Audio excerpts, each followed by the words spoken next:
Hello class, this is a video regarding the artist state.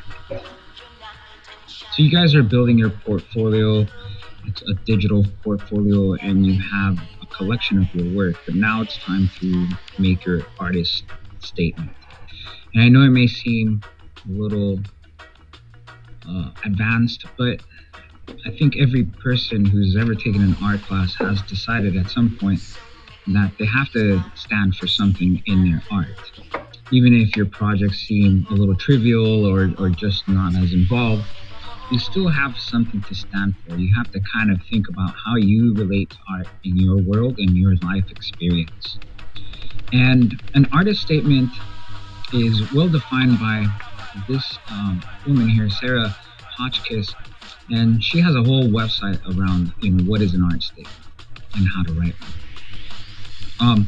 She explains basically that it's not too long. It's probably maybe 7 or 8 sentences, and it stands in place of you and what you would say if someone asked you, what's your artist statement? An artist statement answers a lot of questions in a very short space. Basically, what do you stand for as an artist? What kind of artist are you? What kind of work do you produce? What kind of themes and stories and ideas do you have in your artwork? So you want to brainstorm a little bit, and you want to kind of look at your whole body of work and ask yourself, what is my work really voice? What does it try to say? And what will most people see in my work? And then you want to think about, words that describe your work. It could be funny, or it could be messy, or it could be very neat, or it could be very careful type of work. So how would you define your work?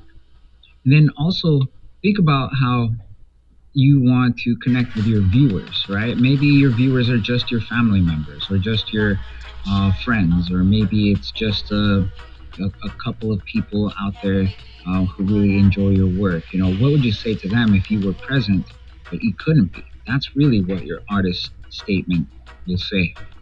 Make sure that you talk about what kind of work materials you use, whether it's painting or ceramics or all of the above.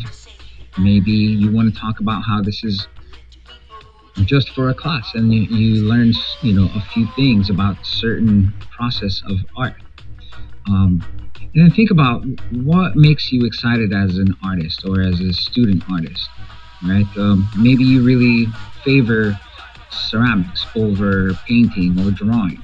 Maybe you really favor the digital arts and three-dimensional systems like AutoCAD.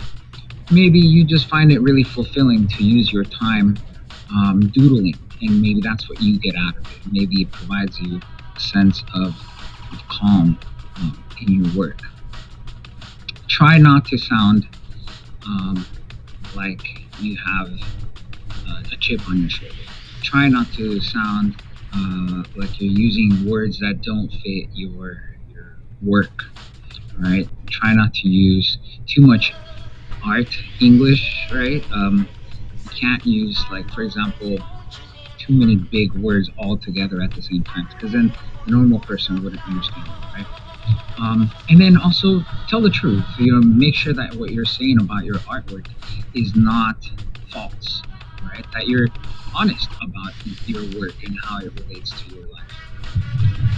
You want to make sure that you have a little draft, and then to read it, have some other person read your work and see if it makes sense to them.